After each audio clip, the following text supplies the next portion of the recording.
คลื่นพัฒนาคุณภาพชีวิต FM 92.25 เมกะเฮิรตซ์บริหารและจัดการโดยวัดป่าแดงมหาวิหารส่งกระจายเสียงจากเลขที่ 71 หมู่ที่ 14 บ้านใหม่หลังมอ ตำบลสุเทพ อำเภอเมืองจังหวัดเชียงใหม่ รหัสไปรษณีย์ 50200 หมายเลขโทรศัพท์ 0818815690 052000636-7สวัสดีครับท่านผู้ฟังที่เคารพธรรมสาระวันนี้ผมกาเดชเพชรสำริดเชิญชวนท่านคิดท่านพิจารณาทั้งการปัจจุบันย้อนรอยไปในอดีตเรื่องราวของคนที่ผ่านการเวลาที่เรียกว่ามีอายุมีวัยเสื่อมแก่ชรากันแล้วก็จะพูดแต่เรื่องอดีตเสียเป็นส่วนใหญ่วันนี้ผู้นำที่เป็นผู้นำในระดับฝ่ายพระสงฆ์องค์เจ้าก็บวชในการพรรษาเยอะมากมายก็เรียกว่าเป็นพระมหาเถระอาวุโสพระเถระหรือพระมัชชิมะพระนวกะก็แล้วแต่อย่างไรก็ตามในทางพระพุทธศาสนาในช่วงการเวลาที่ผ่านมานะครับเชิญท่านคิดท่านพิจารณาว่า 2-3 ปีที่ผ่านมาการเข้าอยู่รวมกลุ่มกันห่างเหินออกไปที่จะทำการบรรพชาสามเณรภาคฤดูร้อนจะอุปสมบทพระในทางพระพุทธศาสนากุลบุตรก็อาจจะลดน้อยลงไปในเรื่องของภิกษุบริษัทที่มีเราก็ของสมณะก็คือสามเณรดังนั้นสามเณรภาคฤดูร้อนลูกหลานของท่านผู้ฟังที่จะได้เข้าสู่ร่มเงากาสาวพัสอาจจะน้อยลงไปก็บวชเพื่อไปเรียนเขียนอ่านประถมมัธยมอุดมศึกษาในรั้วของวัดของมหาวิทยาลัยหรือโรงเรียนพระปริยัติธรรมเรียกว่าอาจจะเข้าข่ายพ่อแม่ยากจนลำบากได้เข้าไปสู่ร่มเงากาสาวพัสบรรพชาเป็นสามเณรแล้วก็เข้าสู่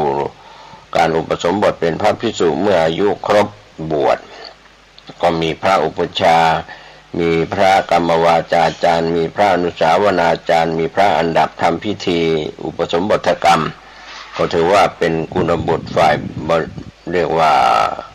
ฝ่ายบรรพชิตที่เป็นบริษัทหนึ่งสำคัญนะครับนอกจากนั้นก็เหลือฝ่ายอุบาสกบริษัทอุบาสิกาบริษัทที่เราร่วมด้วยช่วยกันในยุคโลกาภิวัตน์หรือว่าในยุคปัจจุบันนั้นเราอาจจะศึกษาธรรมะที่เป็นปัจจุบันเห็นความเจริญรุ่งเรืองของโลกของบ้านเมืองของวัตถุของสิ่งเรียกว่าเป็นความเจริญทางวัตถุแท้ๆอย่างแท้จริงก็ทำให้เราหลงระเริงไปกับวัตถุเดินทางด้วยนกเหล็กคือสายการบินแต่ในช่วง 2-3 ปีที่ผ่านมาการขาดการเดินทางน้อยเพราะเหตุว่านกเหล็กบินไปมาที่จะนำนักท่องเที่ยวหรือผู้โดยสารภายในประเทศระหว่างประเทศหรือเดินทางไปต่างประเทศน้อยลงเนื่องจากสถานการณ์โควิดที่ระบาดผ่านพ้นไปแล้วก็เบาบางไปหรือจะหมดไปในไม่ช้าสิ่งหนึ่งซึ่งเป็นข้อคิดเตือนใจว่าคนเรานั้นเคยเดินทางไปท่องเที่ยวทั้งภายในประเทศของตนเองและต่างประเทศที่อยู่ในโลก209 ประเทศทั้งประเทศเล็กประเทศใหญ่ที่เรานับกันได้ในปัจจุบันจะอย่างไรก็ตามสิ่งหนึ่งที่เราจะเดินทางไปไหนก็หนีไม่พ้นนะครับในเรื่องของการเกิดมาแล้วเราจะต้องแก่เกิดมาแล้วเราจะต้องเจ็บเกิดมาแล้วเราจะต้องตายทุกเพศทุกวัยทุกชาติชั้นวรรณะนะครับเราก็มาสนใจเรื่องภายในตัวเองบ้างเรื่องของการแก่ของตัวเองการเจ็บป่วยไข้ไม่สบายของตนเองหรือการที่เราจะมีหายใจเฮือกสุดท้ายความตายมาเยือนของตัวท่านเองคนเรานั้นอาจจะ เห็นผ้าพันกายจะเป็นหญิงเป็นชายหรือผ้าพันกายที่เป็นพระภิกษุสามเณรก็คือผ้ากาสาวพัสก็ล้วนแล้วจะเป็นสิ่งที่ถูกสมมุติเรียกว่าสมมุติกันว่าเป็นพระภิกษุเป็นสามเณรเป็นแม่ชีเป็นนักบวชเป็นผู้ที่เข้าถึงธรรมไม่เข้าถึงธรรมวันนี้เราเห็นหน้าทั้งฝ่ายบรรพชิตและคฤหัสถ์เราก็ไม่รู้ใจว่าเขาคิดอะไรเขาจะทำดีอะไรเขาจะทำชั่วอะไรในการที่เราเห็นหน้าเพราะฉะนั้นเราอย่าคบแต่หน้าตาท่าทางกับกิริยาเพียงอย่างเดียวแต่ว่าลึกๆภายในจิตใจภายในสมองเขาคิดเรื่องอะไรทำอะไรทำถูกทำผิดต่อศีลธรรมและกฎหมายของบ้านเมืองมีอยู่ในคราวครั้งที่ผ่านมาผู้ดำเนินรายการชวนท่านไปคิดถึงพระปูติคัตตติสสะที่ใช้ศัพท์แบบชาวบ้านว่าเป็นพระตัวเน่าไปทั้งตัวในสมัยนั้นก็พระที่จะดูแลก็เรียกว่าหน้าเบ้ห่างเหินเพราะว่ากระดูกของท่านแตกทุกส่วนช่วยตัวเองไม่ได้พระพุทธองค์ทรงทราบเรื่องราวก็เสด็จไปดูแลอย่างใกล้ชิดด้วยพระมหากรุณาธิคุณของพระพุทธองค์ก็เรียกว่าพระติสสะถูกทอดทิ้งพระพุทธองค์ก็เข้าไปดูแลก็เสด็จไปที่โรงไฟติดตั้งไฟล้างหม้อน้ำตักน้ำใส่หม้อยกขึ้นตั้งบนเตายืนรอน้ำเดือดพอน้ำเดือดแล้วก็เสด็จไปจับปลายเตียงที่พระติสสะนอนอยู่เพื่อจะยกเตียงพระทั้งหลายเห็นพระพุทธองค์เสด็จมาก็รีบคูลีคูจอคอยรับใช้กราบทูลถึงพระพุทธองค์ว่าไม่ต้องทรงกระทำเช่นนี้หรอกพวกข้าพระองค์จะช่วยกันทำเองยกเองพระพุทธองค์ก็ทรงรับสั่งด้วยการดูแลพระติสสะพระตัวเน่านำรางน้ำมาเทน้ำร้อนใจแล้วก็ช่วยกันเปลื้องผ้าของพระติสสะออกช่วยกันซักด้วยน้ำร้อนแล้วก็ผึ่งแดดพระพุทธองค์ประทับยืนอยู่ใกล้ๆเอาน้ำอุ่นรดร่างกายของพระติสสะให้ชุ่มถูตัวอาบน้ำให้สะอาดผ้าสบงจีวรแห้งแล้วก็ทรงนุ่งห่มผ้าสักพักหนึ่งก็ให้พระช่วยกันเปลื้องออกซักผึ่งแดดอย่างเดิมอีกแล้วก็ทรงอาบน้ำถูตัวให้เกลี้ยงเนื้อตัวของท่านพระติสสะพระตัวเน่าแห้งแล้วก็นำผ้าที่ผึ่งแห้งมานุ่งห่มให้พระติสสะอยู่ในสภาพร่างกายค่อนข้างดีตัวเบานุ่งห่มเรียบร้อยอยู่ในท่านอนที่สบายจิตสบายใจพระพุทธองค์ทรงประทับยืนอยู่ที่เหนือศีรษะของพระติสสะก็เป็นโอกาสที่จะได้ตรัสสอนว่าภิกษุร่างกายของเธอนี้ปราศจากวิญญาณไร้ที่พึ่งพิงจะนอนบนแผ่นดินเหมือนท่อนไม้แล้วก็กล่าวว่าไม่นานหนอกายนี้จะนอนทับถมบนแผ่นดินกายนี้เป็นสิ่งไร้วิญญาณถูกทอดทิ้งไม่ต่างอะไรกับท่อนไม้ที่ไม่มีประโยชน์เมื่อฟังคำสอนของพระพุทธเจ้าพระตัวเน่าคือพระติสสะก็บรรลุสำเร็จเป็นพระอรหันต์และปณิพพานในทันใดพระพุทธองค์โปรดให้ทำชาปนกิจศพของพระตัวเน่าเก็บกระดูกก่อเจดีย์ไว้ภิกษุก็ทูลถามพระพุทธองค์ว่าพระติสสะจะเกิดที่ไหนพระพุทธองค์ก็ตรัสตอบว่าเธอนิพพานแล้วภิกษุทั้งหลายก็ทูลถามถึงกรรมเก่าสาหัสสากันของเธอว่าชาติก่อนท่านทำเวรกรรมอะไรไว้ชาตินี้จึงทุกข์ทรมานยิ่งนักพระพุทธองค์ก็ตรัสเล่าว่าอดีตชาติของท่านติสสะก็คือท่านเคยเป็นพรานนกในสมัยพระพุทธเจ้าพระองค์ก่อนทรงพระนามว่ากัสสปะพรานนกคนนั้นทำมาหากินในทางล่านกเก่งมากวันหนึ่งดักนกได้หลายร้อยตัวจัดสรรบางส่วนให้ผู้มีอำนาจทางบ้านเมืองบางส่วนก็ขายไปบางส่วนก็เลี้ยงครอบครัวแบ่งอย่างนี้แล้วยังเหลือนกอีกเป็นจำนวนมาก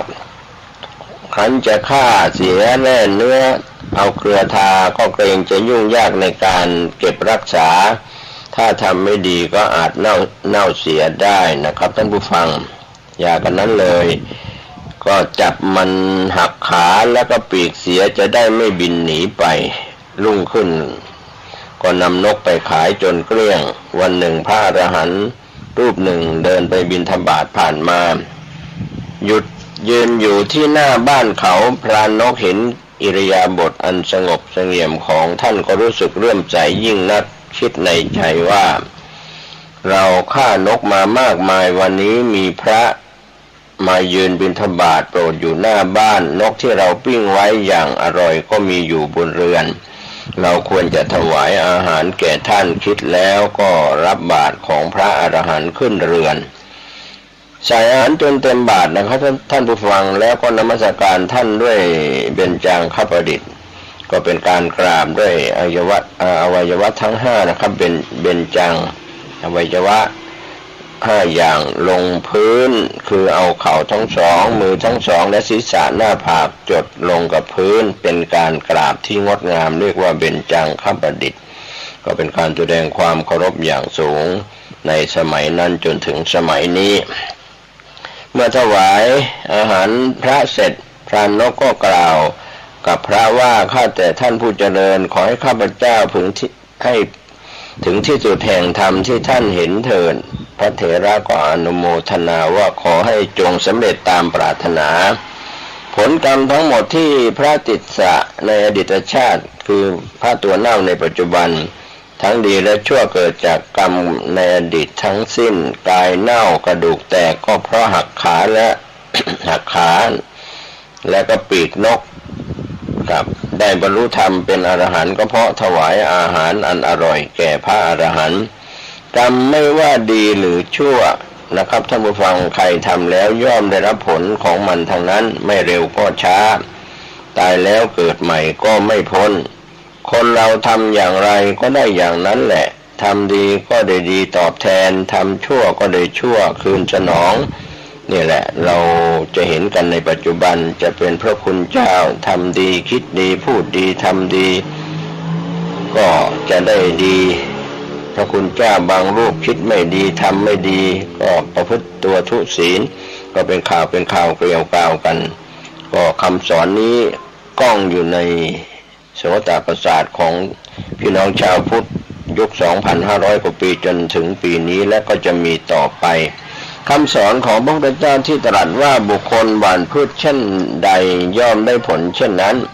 ผู้ทำกรรมดีย่อมได้รับผลดีผู้ทำกรรมชั่วย่อมได้รับผลชั่วก็นี่แหละคือเป็นตัวอย่างของพระ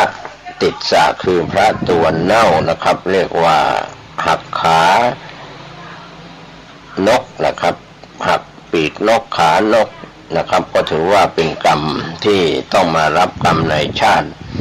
ที่เป็นชาติที่สุดก่อนจะสำเร็จเป็นพระอรหันต์ได้ฟังธรรมจากพระพุทธเจ้านี่แหละที่เราพูดกันอยู่เสมอว่าเหตุดีใครสร้างเหตุดีก็เป็นความดีใครสร้างเหตุชั่วก็เป็นความทุกข์ความเดือดร้อนความบริสุทธิ์ไม่บริสุทธิ์นี่เป็นของเฉพาะตัวนะครับเราจะไปทำให้คนอื่นสัตว์อื่นนั้นดีชั่วไม่ได้เพราะฉะนั้นวันนี้เราอาจจะลืมไปในคำสอนของพระพุทธองค์ที่สอนไว้เรื่องของความบริสุทธิ์เราก็อ้อนวอนโอมในแบบพราหมณ์อ้อนวอนขอพรจากเทพเจ้าองค์ใดองค์หนึ่งหรืออัญเชิญเทพเจ้าองค์ใดองค์หนึ่งหรือทำพิธีแจกน้ำมนต์อาบน้ำมนต์ล้าง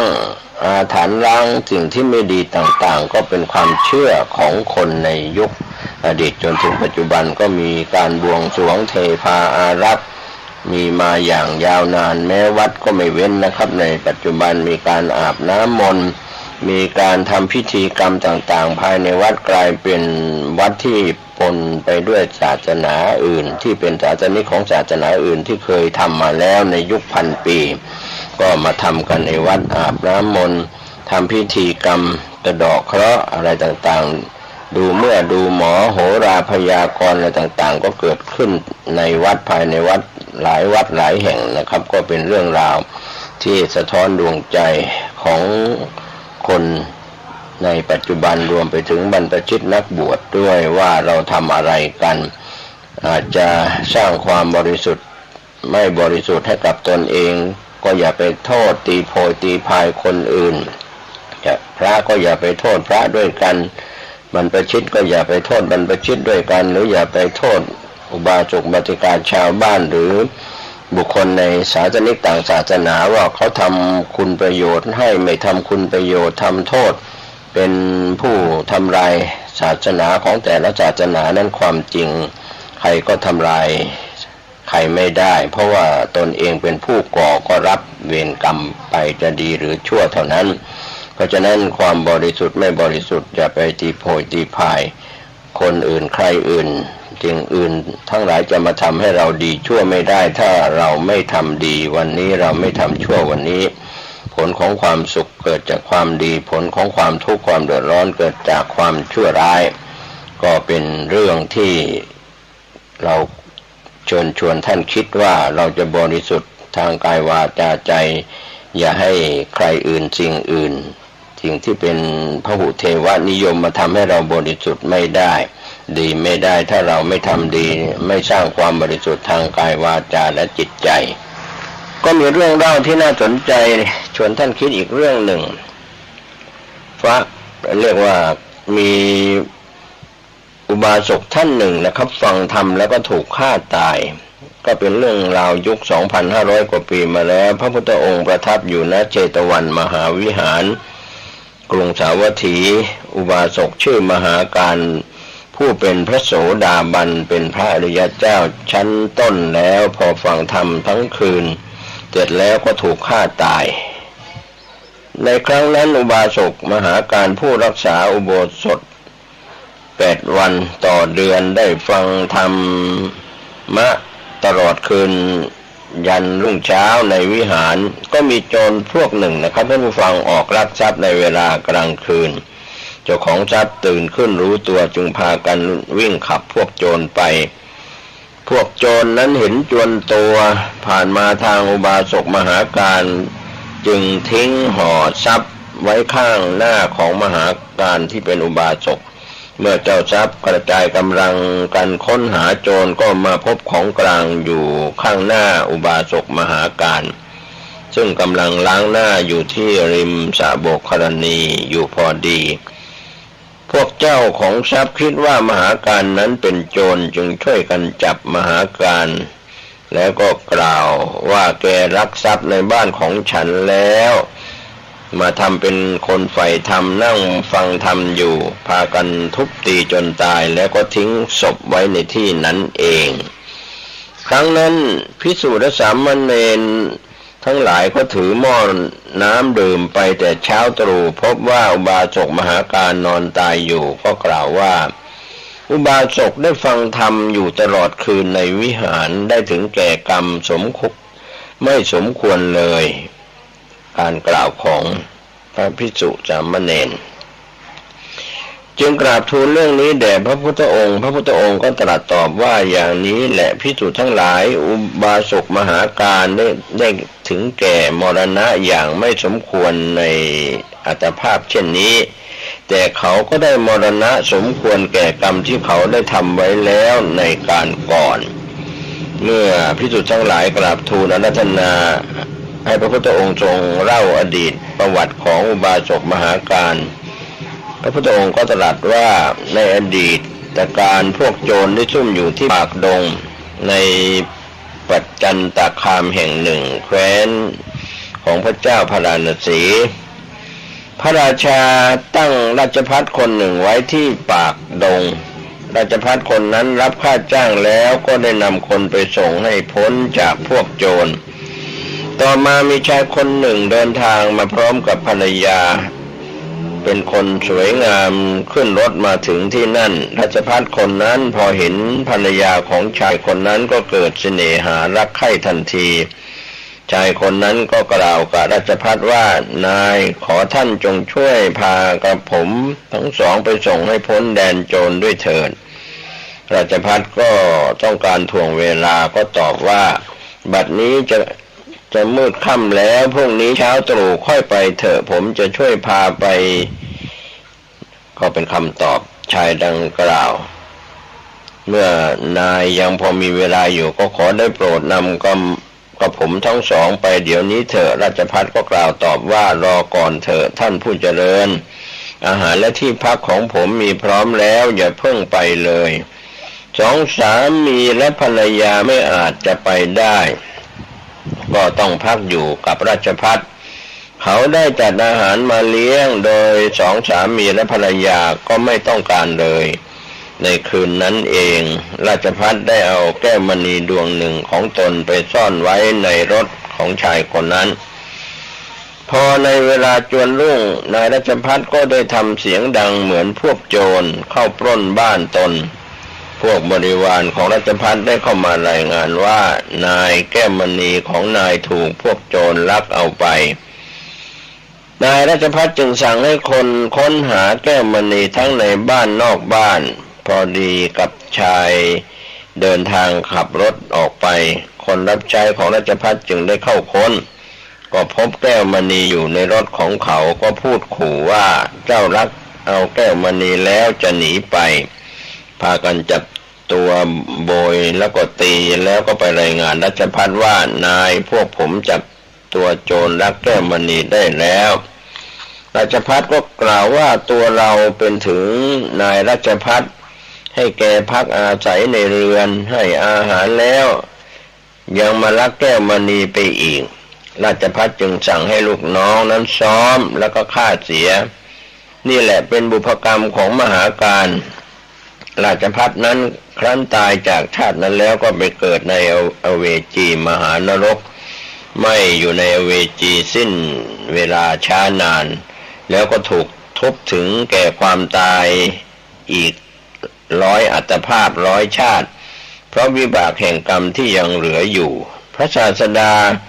ได้ทรงแสดงบุพกรรมของมหาการแล้วก็ตรัสกับภิกษุทั้งหลายว่าภิกษุทั้งหลายบาปกรรมอันตนทำไว้นั้นย่อมย่ำยีสัตว์เหล่านั้นในอบายทั้ง4แล้วก็ตรัสเป็นคำสอนว่าบาปอันตนทำไว้เองเกิดในตนมีตนเป็นแดนเกิดก็ย่อมย่ำยีบุคคลผู้มีปัญญาฌามดุจเพชรย่ำยีแก้วมณีอันเกิดแต่หินฉะนั้นก็หลังจากฟังพระธรรมเทศนาที่ว่าบาปอันทำไว้เองเกิดในตนมีตนเป็นแดนเกิดย่อมย่ำยีบุคคลผู้มีปัญญาฌามก็คือมีปัญญาน้อยดุจเพชรมณีย่ำยีแก้วมณีอันเกิดแต่หินจบเทศนาคำสอนนั้นภิกษุที่มาประชุมต่างบรรลุอริยผลมีพระโสดาบันนี่ก็เป็นเรื่องราวที่เราเห็นว่าทุกคนนั้นจะต้องรับเวรรับกรรมเกิดมาชาตินี้ภพนี้จะเป็นหญิงเป็นชายเป็นเด็กเป็นผู้ใหญ่เป็นพระภิกษุสามเณรเป็นบรรพชิตหรือเป็นฆรหัสถ์ก็ตามได้มีโอกาสมาเจอกันก็ไม่ทราบว่าอาจจะเป็นคู่เวรคู่กรรมคู่เวรเคยสร้างบาปกรรมกันมาคู่กรรมเคยทำกรรมดีกันก็ได้ทำกรรมชั่วร่วมกันก็ได้ก็ไม่ทราบบุพกรรมในอดีตชาติวันนี้วันเวลาที่ปรากฏอยู่ทุกคนที่ได้เจอกันในสังคมในโลกใบนี้บางท่านก็ล้มหายตายจากไปแล้วบางท่านยังมีชีวิตอยู่ก็ขัดแย้งทะเลาะเบาะแว้งกันถือตัวถือตนนึกว่าตนเองเป็นบรรพชิตมีเพศเป็นอุดมเพศสูงแล้วก็ยังสร้างบาปกรรมทางใจออกมาทางคำพูดออกมาทางกายด้วยการกระทำเราก็จะเห็นได้ว่าพระภิกษุสามเณรบรรพชิตในปัจจุบันทำผิดต่อกฎหมายและก็ศีลธรรมเป็นการเสื่อมเสียกับแวดวงพุทธศาสนาบางท่านบางตนก็มีมานะถือตัวถือตนในยศถาบรรดาศักดิ์ถือตนว่าเป็นเพศสมณะเป็นนักบวชแล้วก็ลืมตัวลืมตนทุกวันก็มีผู้มาให้ทาน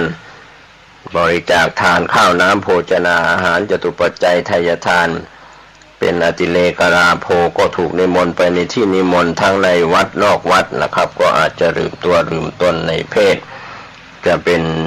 พระคุณเจ้าที่มีสมณศักดิ์หรือไม่มีสมณศักดิ์เป็นพระภิกษุสามเณรก็เรียกว่าลืมตัวลืมตนก็เป็นการสร้างบาปกรรมให้แก่ตนเองนะครับไม่มีใครมาสร้าง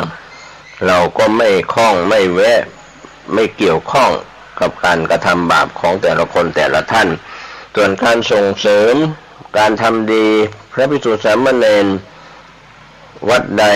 รูปใดทำความดีส่งเสริมเป็นพระที่สมบูรณ์ด้วยศีลสัมปันโนถึงพร้อมด้วยศีลถึงพร้อมด้วยวัดปฏิบัติก็เป็นที่เลื่อมใสก็ส่งเสริมอนุโมทนาประกาศอนุโมทนาทั้งภายในวัดนอกวัดดังนั้นวันนี้เราจึงได้รับข่าวที่พระคุณเจ้าทุศีลทำผิดทางพระวินัยแล้วก็ทำผิดในเรื่องของกฎหมายของบ้านเมืองก็เป็นเรื่องธรรมดาก็เกิดจากเหตุคือตัวท่านเองอย่าไปโทษวัดอย่าไปโทษพระพุทธศาสนาอย่าไปมองว่าพุทธศาสนาเสื่อมไม่เสื่อมแต่บุคคลที่เป็นผู้ถือเพศจะเป็นบรรพชิตหรือชาวบ้านอุบาสกบัติกา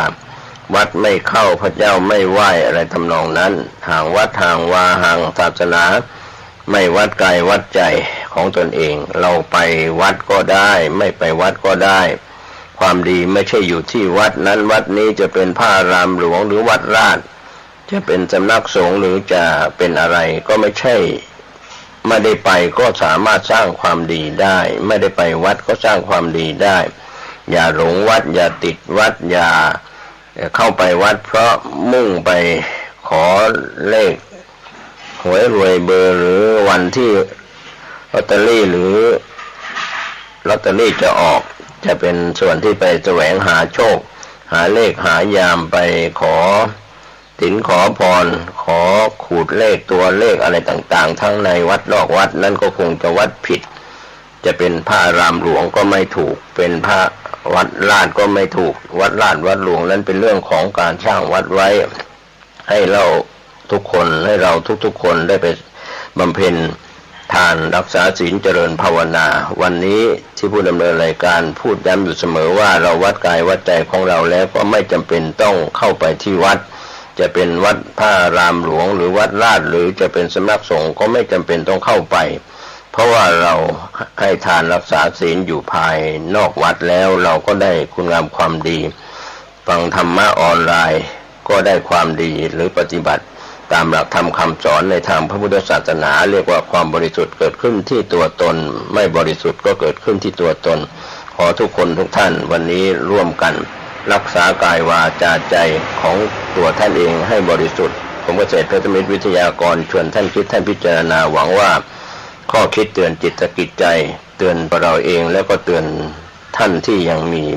สติปัญญากลับเนื้อกลับตัวจากคนชั่วร้ายเป็นคนดีจากคนดีเป็นคนที่บริสุทธิ์มากยิ่งขึ้นทุกรูปทุกนามสวัสดีครับสวัสดีครับท่านผู้ฟังที่เคารพข่าวชาวบ้านผมกาเศรษฐ์เพชรสำริดบรรณาธิการข่าวก้าวหน้านิวกับการทำหน้าที่สื่อสารมวลชนของพี่น้องสื่อมวลชนทุกแขนงสาขาจากส่วนกลางแล้วก็ข่าวภูมิภาคจากพี่น้องสื่อมวลชนที่อยู่ในต่างจังหวัดนะครับรวมไปถึงข่าวภายในประเทศและข่าวจากต่างประเทศก็เป็นการทำหน้าที่เป็นกระจกเงาของสังคมข่าวที่เกิดขึ้นในรอบวันธรรมะก่อนข่าววันนี้ก็เป็นส่วนหนึ่งนะครับที่เราเห็นความอิจฉาตาร้อนหรือเอาใจตนเองเป็นใหญ่เรียกว่าอัตตาธิปไตยเอาใจตนเองเป็นใหญ่ก็ถึงคราวร่มสลายเพราะเอาแต่ใจตนเองไม่ฟังใครหรือฟังแบบไม่เชื่อบ้างไม่เชื่อบ้างหรือเรียกว่ามองคนจากหัวจดเท้าเหมือนรังเกียจกันด้วยวรรณะชั้นสูงชั้นต่ำหรือคนร่ำคนรวยหรือคนยากจนก็แล้วแต่การที่แสดงออกด้วยจิตใจที่มีความขุ่นมัวในเรื่องของความโกรธความอิจฉาหรือความไม่พอใจก็ยังเป็นเรื่องของเครื่องเศร้าหมองภายในย่อม อมเกิดขึ้นได้ทั้งคนและสัตว์นะครับท่านผู้ฟังที่มีเรื่องของความโกรธความไม่พอใจก็เพราะเหตุปัจจัยภายนอกก็คือปัจจัยเรื่องของข้าวของเงินทองปัจจัยจากการงานปัจจัยจากเรื่องราวต่างๆที่เกี่ยวข้องกับการมีมานะถือว่าสูงถือว่าเสมอถือว่าต่ำทั้งที่ตรงตามความเป็นจริงแล้วก็ไม่ตรงตามความเป็นจริงคนเราอาจจะไม่ยอมรับความเป็นจริงที่เกิดขึ้นเพราะสิ่งใดสิ่งหนึ่งทั้งรูปทั้งนามทั้งความคิดและความประพฤตินั้นย่อมเกิดขึ้นตั้งอยู่ดับไปเป็นธรรมชาติของคนและสัตว์โดยทั่วไปอยู่แล้ววันนี้เราอาจจะมองข้ามคนหรือมองไม่ทะลุปลุกโปร่งโดยเฉพาะเรื่องของการแสดงออกทางจิตตชรูปที่แสดงออกนั้นก็ไม่สามารถจะปกปิดดังคำโบราณว่าความลับไม่มีในโลกวันนี้ความลับกับกิริยาด้วยการพูดด้วยการแสดงออกทางความรู้สึกนั้นก็เป็นส่วนที่จะทำให้เราเข้าใจในเชิงจิตวิทยาหรือทำให้เราเข้าใจถึงความประพฤติที่แสดงออกเป็นบุญหรือเป็นบาปเป็นความดีหรือความอิจฉาริษยาอะไรอย่างนี้เป็นต้นเป็นตัวอย่างวันนี้ทุกคนเราก็ต้องออกมายอมรับว่าความจริงเราไม่สามารถจะปกปิดถ้าเรามีกายวาจาและจิตใจบริสุทธิ์ได้ก็มีได้บ้างไม่ได้บ้างก็มีอย่างนี้เป็นต้นเป็นตัวอย่างก็ขอให้เราได้ให้อภัยแล้วก็ทำความเข้าใจว่าคนเหล่านั้นก็ถือว่ามีสิ่งที่เรียกว่าตัวเป็นมนุษย์ใจเป็นสัตว์นรกตัวเป็นมนุษย์ใจเป็นสัตว์เดรัจฉานตัวเป็นมนุษย์ใจเป็นเปรตเป็นอสุรกายตัวเป็นมนุษย์ใจเป็นมนุษย์ตัวเป็นมนุษย์ใจเป็นเทวดาอินพรหมยมยักษ์ก็แล้วแต่นะครับก็ถือว่าสิงอยู่ในร่างกายและจิตใจของแต่ละผู้คนนะครับก็ถือว่าเป็นธรรมะก่อนข่าวว่าเราเตือนตัวเราว่าเราอย่าโกรธอย่าเกลียดอย่าอิจฉาตาร้อนหรืออย่ามีอวิชชาความไม่รู้ครอบงำก็ถือว่าเป็นบุญวาสนาความเคยชินโดยสันดาน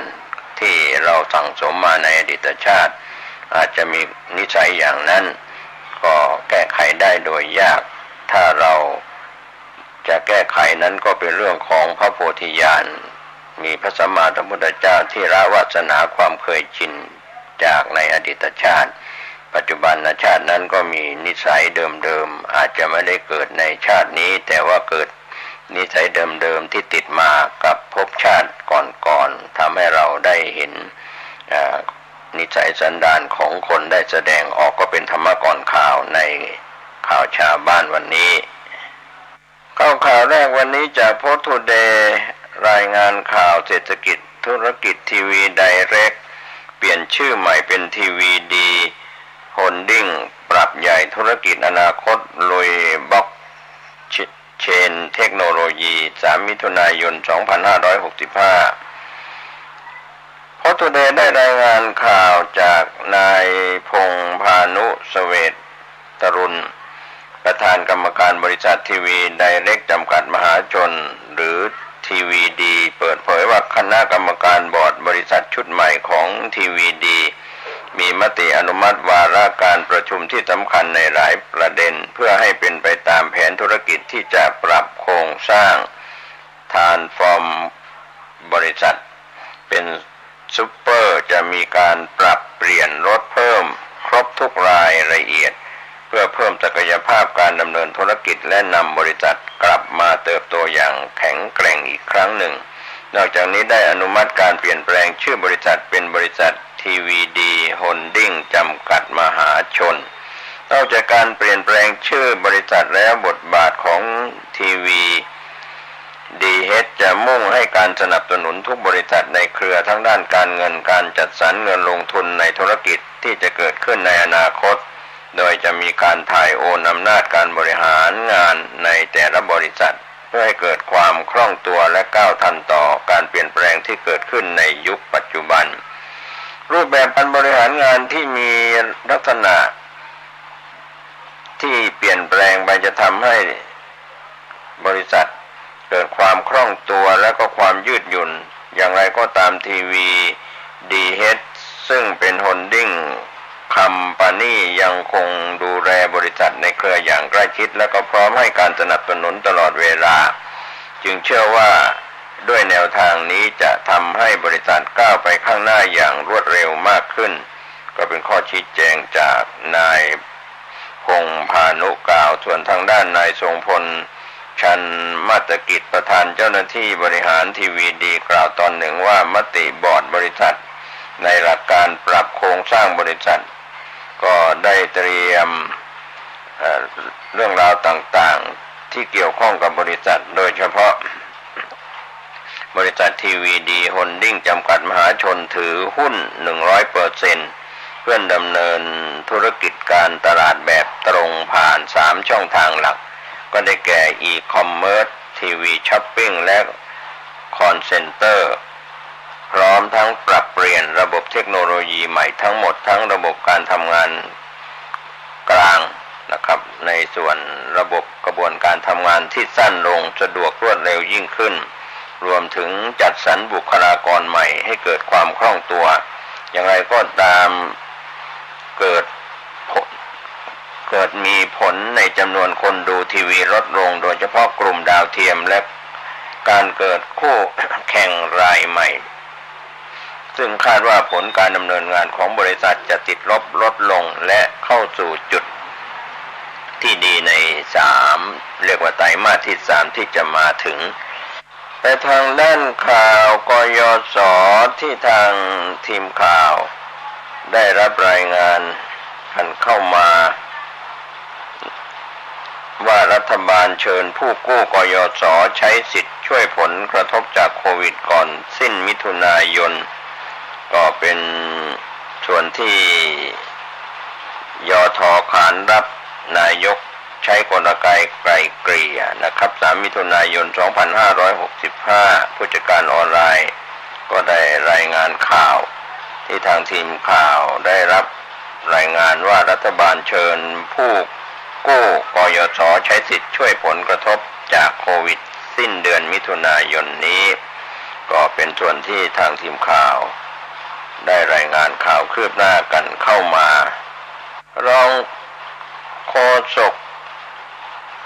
รัฐบาลเชิญชวนผู้กู้ยืมกยศใช้สิทธิ์รับประโยชน์จากมาตรการช่วยเหลือผลกระทบจากโควิด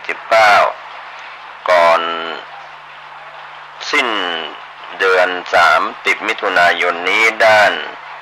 ยท.ลุยใช้กลไกไกล่เกลี่ยช่วยเหลือลูกหนี้ทั่วประเทศตามนโยบายของนายกรัฐมนตรี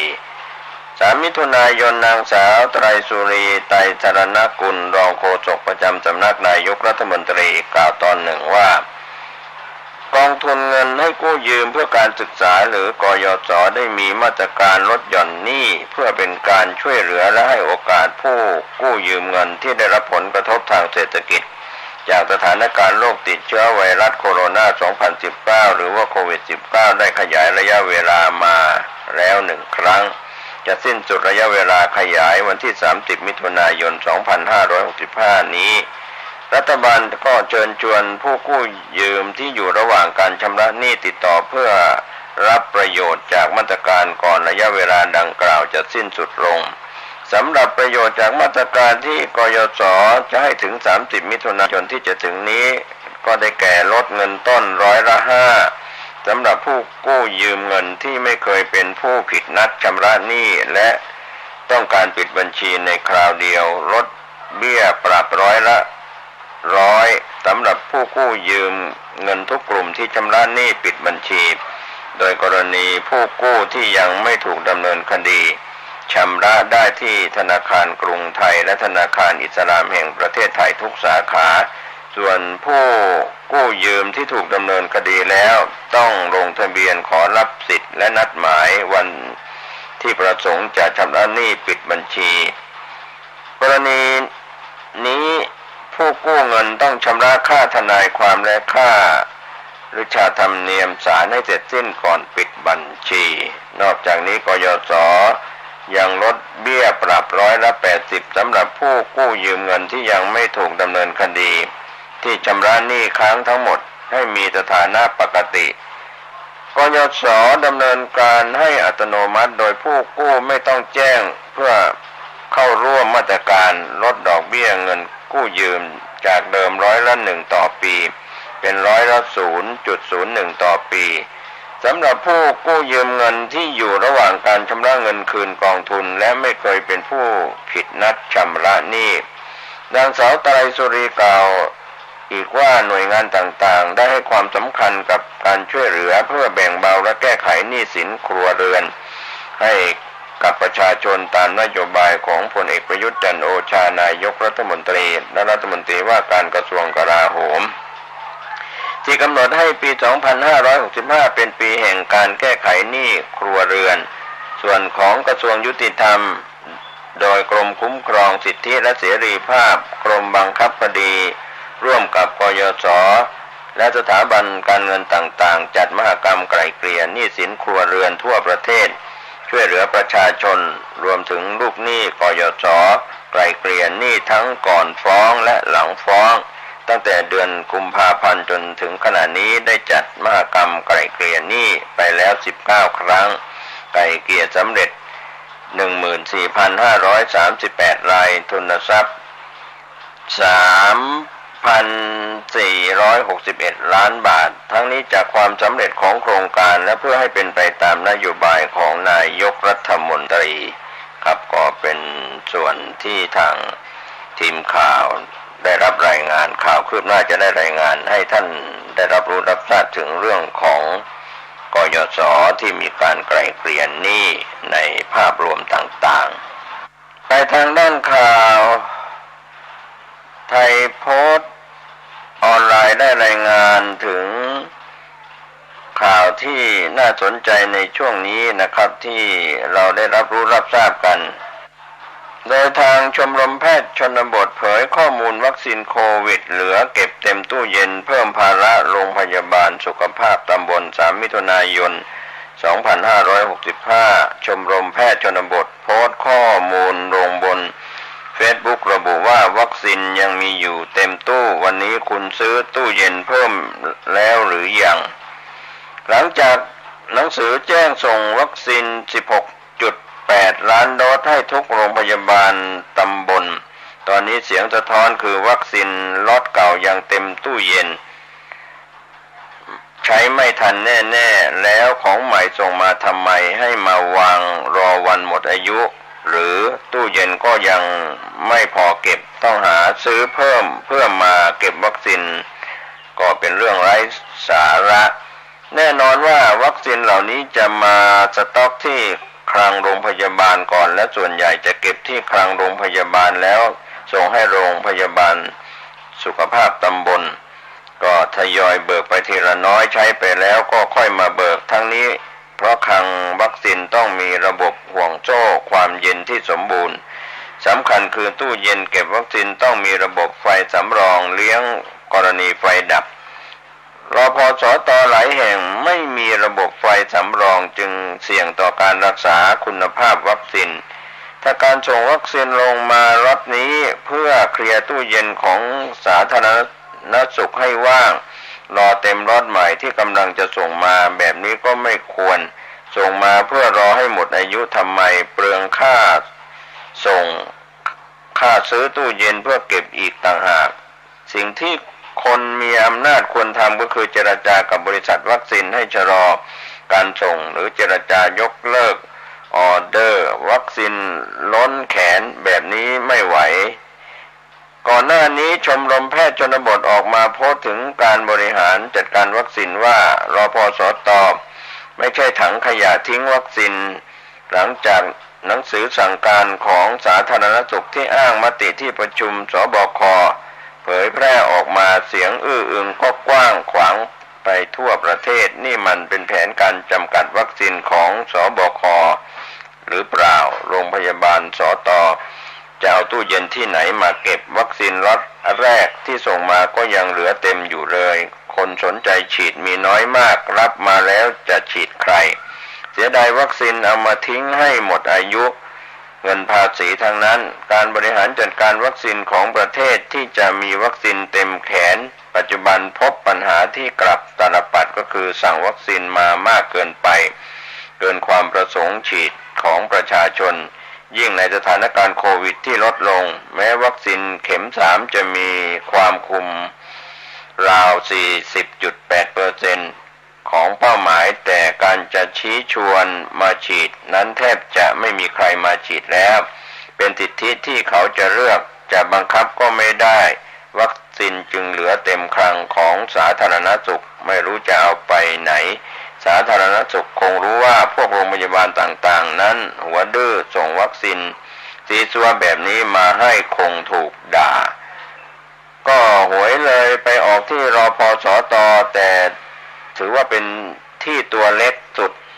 คือรพสตปากเสียงเบาสุดการส่งวัคซีนครั้งนี้เล่นกระจายวัคซีนให้โรงพยาบาลสพสต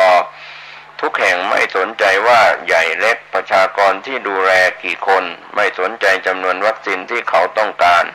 ส่งไปให้เลยทุกแห่งให้เท่ากันราวกับส่งไปเพื่อทิ้งอย่างชอบธรรมรพสตมีเกือบ 10,000 แห่งแต่ละแห่งจะใช้ซิโนแวคแห่งละ120 โดสแอสตรา1,000 โดสไฟเซอร์600 โดสรวมรพสตทุกแห่งกระจายวัคซีนทั้ง3ยี่ห้อนี้ออกจากคลังสาธารณสุข 16,795 ขออภัยจากคลังสาธารณสุข 16,795,800 โดสให้ไปเยอะแบบนี้เอาไปฝากเพื่อให้หมดอายุที่รพสตเพื่อรอทิ้งชัดๆและเชื่อว่าหลังจากรอบนี้เดี๋ยวก็จะส่งมาอีกเพราะสั่งไว้เยอะประเทศเราไม่มีวิธีอื่นที่จัดการให้ดีกว่านี้แล้วหรือเสียดายภาษีครับในการขนส่งเพื่อเอาไปในส่วนของวัคซีนไปทิ้งที่รพสตเพื่อให้ดูชอบธรรมรพสตไม่ใช่ถังขยะทิ้งวัคซีนนะเจ้านายนี่ก็เป็นการโพสต์ในข้อความที่ท่านต้องใช้วิจารณญาณเรื่องราวนี้ก็เป็นมุมมองสะท้อนจากชมรมแพทย์ชนบทเผยข้อมูลวัคซีนโควิดเหลือเก็บเต็มตู้เย็นเพิ่มภาระให้รพสตในภาพรวมทั่วประเทศก็เป็นสิ่งหนึ่งข่าวคืบหน้าจะได้รายงานเพิ่มเติมให้ท่านได้รับรู้รับทราบถึงเรื่องนี้ต่อไปไปทางด้านข่าวคืบหน้าเรื่องของน้ำมันขยับขึ้นทองคำก็พุ่งแรงหุ้นสหรัฐปิดบวกก่อนเปิดเผยข้อมูลการจ้างงานผู้จัดการออนไลน์รายงาน3 มิถุนายนเรื่องของราคาน้ำมันขยับขึ้นวันพฤหัสบดีที่2 มิถุนายนหลังคลังปิโตรเลียมสหรัฐลดลงเกินความคาดหมายท่ามกลางอุปสงค์ที่เพิ่มขึ้นส่วนวอลสตรีทปิดบวกและทองคำก็พุ่งแรงนักลงทุนเฝ้ารอข้อมูลภาคแรงงานอันสำคัญของอเมริกาที่มีกำหนดเผยแพร่ในช่วงปลายสัปดาห์สัญญาน้ำมันดิบเวสเท็กซัสอินเตอร์มีเดียหรือไรซ์สวิตครูดงวดส่งมอบเดือนกรกฎาคมเพิ่มขึ้น 1.61 ดอลลาร์ปิดที่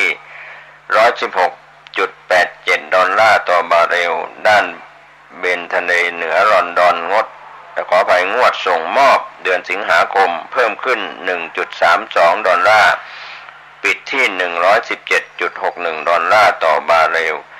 ข้อมูลสำนักงานสารสนเทศด้านพลังงานแห่งสหรัฐพบว่าคลังน้ำมันดิบสำรองของประเทศลดลง 5.1 ล้านบาร์เรลเมื่อสัปดาห์ที่แล้วลดลง 114.7 ล้านบาร์เรลมากกว่าที่พวกนักวิเคราะห์คาดหมายไว้ว่าจะลดลงเพียงราวๆ 1.5 ล้านบาร์เรลนอกจากนี้ราคาน้ำมันยังได้แรงหนุนจากแพ็กเกจคว่ำบาตรรอบ 6ที่สหภาพยุโรปกำหนดเล่นงานรัสเซียที่ผ่านความเห็นชอบในวันพฤหัสบดีที่2 มิถุนายนรวมถึงแบนสัญญาประกันใหม่สำหรับเรือที่บรรทุกน้ำมันรัสเซียและค่อยๆละทิ้งสัญญาที่มีอยู่ในปัจจุบันอย่างค่อยเป็นค่อยไป6 เดือนด้านตลาดหุ้นสหรัฐปิดบวกวันที่2 มิถุนายนหลังขยับมา2 วันติด ก่อนหน้าการเปิดเผยข้อมูลการจ้างงานนั้นสำคัญขณะที่นักลงทุนทบทวนไตร่ตรองนัยยะของมันที่มีต่อเงินเฟ้อและนโยบายการเงินของเฟดก็เป็นเรื่องราวข่าวที่เกี่ยวข้องกับน้ำมันและก็ทองคำนะครับก็เป็นส่วนข่าวที่เราได้ติดตามข้อมูลข่าวจากตลาดน้ำมันโลกและทองคำไปทางด้านข่าวต่างประเทศที่เดลินิวออนไลน์รายงานว่าอังกฤษติดฝีดาษลิงสะสมเกิน200คนเป็นคัตเตอร์ในชุมชน3 มิถุนายน 2565 สำนักข่าวต่างประเทศรายงานจากกรุงลอนดอนประเทศสหราชอาณาจักร3 มิถุนายนที่ผ่านมาว่าสำนักงานความปลอดภัยด้านสาธารณสุขของสหราชอาณาจักรรายงานสถิติผู้ป่วยโรคฝีดาษลิงสะสมในประเทศอย่างน้อย207คนนับตั้งแต่วันที่7 พฤษภาคมที่ผ่านมามากที่สุดในทวีปยุโรปพบเพิ่มขึ้นอีก11คนในรอบ24 ชั่วโมงล่าสุดครับก็เป็นข่าวคืบหน้าจากโรคระบาดในต่างประเทศนะครับที่ทีมข่าวเราได้รับรายงานกันเข้ามาการที่ผู้ป่วยส่วนใหญ่มีประวัติความสัมพันธ์ทางเพศแบบชายรักชาย UKSSA จึงขอให้ประชาชนกลุ่มนี้หมั่นสังเกตความเปลี่ยนแปลงที่เกิดขึ้นกับร่างกายหากมีผื่นและตุ่มหรือมีอาการไข้โดยไม่ทราบสาเหตุชัดเจนขอให้รีบพบแพทย์และงดการมีเพศสัมพันธ์ครับก็เป็นเรื่องราวถึงผลกระทบในโรคใหม่ขณะที่ผลการสอบสวนโรคบ่งชี้สถานที่เป็นที่เสี่ยงเกิดคัตเตอร์ฝีดาษลิงก็ได้แก่บาเกและห้องซาวน่าโดยกรุงลอนดอนเป็นพื้นที่มีอัตราการแพร่ระบาดสูงสุดผู้ติดเชื้อส่วนใหญ่อายุระหว่าง 20-49 ปีไม่มีประวัติเดินทางไปต่างประเทศในระยะนี้ยิ่งบ่งชี้รูปแบบการแพร่กระจายของโรคว่าเกิดขึ้นภายในชุมชนและเป็นการติดต่อจากคนสู่คนตอนนี้โรคฝีดาษลิงยังไม่มีวัคซีนโดยตรงแต่องค์การอนามัยโลก WHO กล่าวว่าวัคซีนป้องกันโรคไข้ทรพิษหรือฝีดาษมีประสิทธิภาพประมาณ 85% ต่อโรคฝีดาษลิงนะครับอันหนึ่งโรคฝีดาษวานอนหรือว่าฝีดาษลิงเกิดจากเชื้อไวรัสพบครั้งแรกในลิงทดลองเมื่อปี 2501 และมีการยืนยันว่าพบในมนุษย์เป็นครั้งแรกในปี 2513 ปัจจุบันเป็นโรคประจำถิ่นของทวีปแอฟริกามีอาการหลักก็คือเป็นไข้หนาวสั่นปวดศีรษะเจ็บคอต่อมน้ำเหลืองโตปวดกล้ามเนื้อมีผื่นขึ้นตามร่างกายภายใน 1-3 วันแล้วผื่นนั้นจะกลายเป็นตุ่มหนองก่อนกลายเป็นสะเก็ดแล้วก็หลุดออกก็เป็นเรื่องราว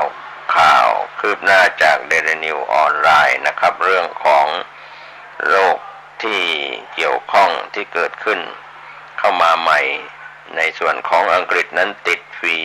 ดาษลิงสะสมเกิน200คนเป็นคัตเตอร์ในชุมชนเป็นข่าวจากต่างประเทศวันนี้ข่าวชาวบ้านหมดเวลาลงผมเกษตรเพชรมฤทธิ์บรรณาธิการข่าวการนิวก็ขอบคุณพี่น้องสื่อมวลชนทุกแขนงสาขาจากส่วนกลางและก็ส่วนภูมิภาคทั้งข่าวภายในประเทศและข่าวจากต่างประเทศในช่วงนี้อากาศเปลี่ยนแปลงติดตามการพยากรณ์อากาศจากกรมอุตุนิยมวิทยาหรือศูนย์อุตุนิยมวิทยาท่านก็จะทราบเรื่องของดินฟ้าอากาศนะครับก็สุขภาพของท่านดูแลตัวท่านเองคนในครอบครัวบุตรหลานของท่านและเพื่อนร่วมงานสุขกายสุขใจกับอากาศที่เปลี่ยนแปลงสวัสดีครับสวัสดีครับท่านผู้ฟังที่เคารพธรรมสาระวันนี้ผมกาเศรษฐ์เพชรสำริดวิทยากรก็จะได้นำเรื่องราวที่เกี่ยวกับการเทิดทูนสถาบันพระมหากษัตริย์ก็ได้รับหนังสือคำพ่อสอนประมวลพระบรมราโชวาทและพระราชดำรัสเกี่ยวกับเศรษฐกิจพอเพียงเป็นการพิมพ์หนังสือเฉลิมพระเกียรติเนื่องในโอกาสมหามงคลเฉลิมพระชนมพรรษา80 พรรษา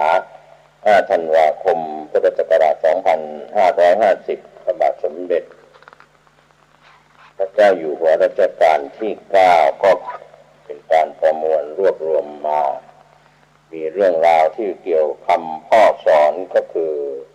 พระบาทสมเด็จพระเจ้าอยู่หัวรัชกาลที่ 9 ในประเทศของเราเท่าที่เป็นอยู่บัดนี้ยังมีเกษตรกรอีกมากที่ขัดสนและพึ่งตนเองไม่ได้ความขัดสนของเกษตรกรดังกล่าว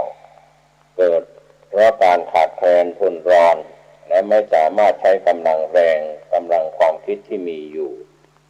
ไปปฏิบัติให้ได้ผลผลิตเต็มเม็ดเต็มหน่วยทั้งยังไม่ได้รับความสะดวกเพียงพอในการค้าขายแลกเปลี่ยนทำให้ไม่ได้รับรายได้จากผลผลิตอย่างคุ้มค่าเกษตรกรเหล่านั้นจำเป็นต้องได้รับการช่วยเหลือเพื่อให้สามารถพึ่งตนเองได้การช่วยเหลือนี้เป็นงานใหญ่จะต้องอาศัยความร่วมมือจากหน่วยงานทั้งของรัฐและเอกชนและอาศัยกำลังความรู้ความสามารถของนักวิชาการทุกฝ่ายมาช่วยกันให้ความรู้ความคิดและวิธีปฏิบัติที่ถูกต้องตามหลักวิชารวมทั้งจะทำโครงการต่างๆเป็นต้นว่าการจัดหาแหล่งน้ำและแหล่งเงินทุนมาสนับสนุนก็เป็นส่วนคำพ่อสอนการเกษตรนั้นถือได้ว่าเป็นทั้งรากฐานและชีวิตสำหรับประเทศของเราเพราะคนไทยเราส่วนใหญ่เป็นผู้มีอาชีพทางเกษตรกรรมข้าพเจ้าจึงมีความเห็นเสมอมาว่าวิธีการพัฒนาที่เหมาะแก่ประเทศเราอย่างยิ่งก็คือจะต้องทำนุบำรุงเกษตรกรรมทุกสาขาให้พัฒนาก้าวหน้าเพื่อยกระดับฐานะความเป็นอยู่ของเกษตรกรทุกระดับให้สูงขึ้นเริ่มต้นตั้งแต่การลงมือผลิตโดยใช้วิธีการและอุปกรณ์ที่ประหยัดด้วยการดัดแปลงปรับปรุงนำสิ่งที่มีอยู่โดยธรรมชาติมาใช้ให้สอดคล้องเหมาะสมกับสภาพพื้นที่เพื่อให้เกษตรกรของเราได้ผลผลิตเพียงพอแก่การเลี้ยงตัวพอมีพอกินเป็นเบื้องต้นก่อน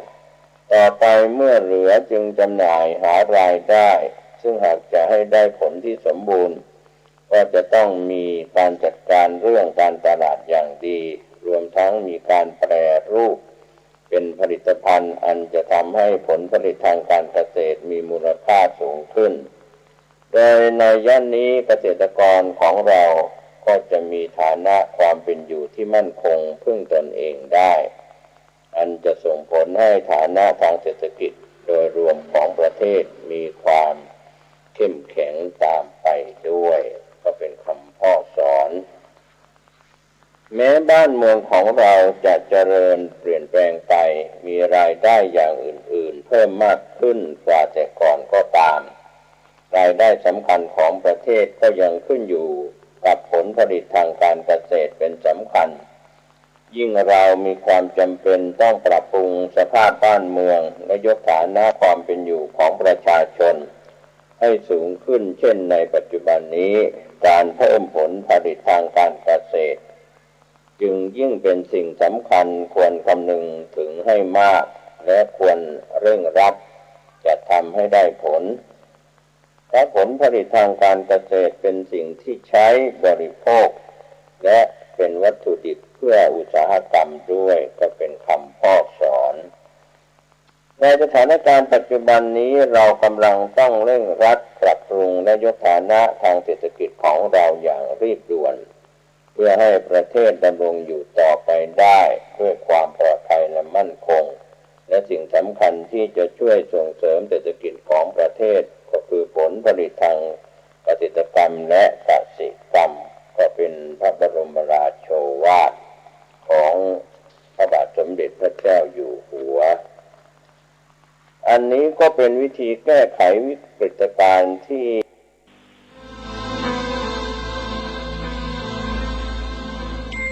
ข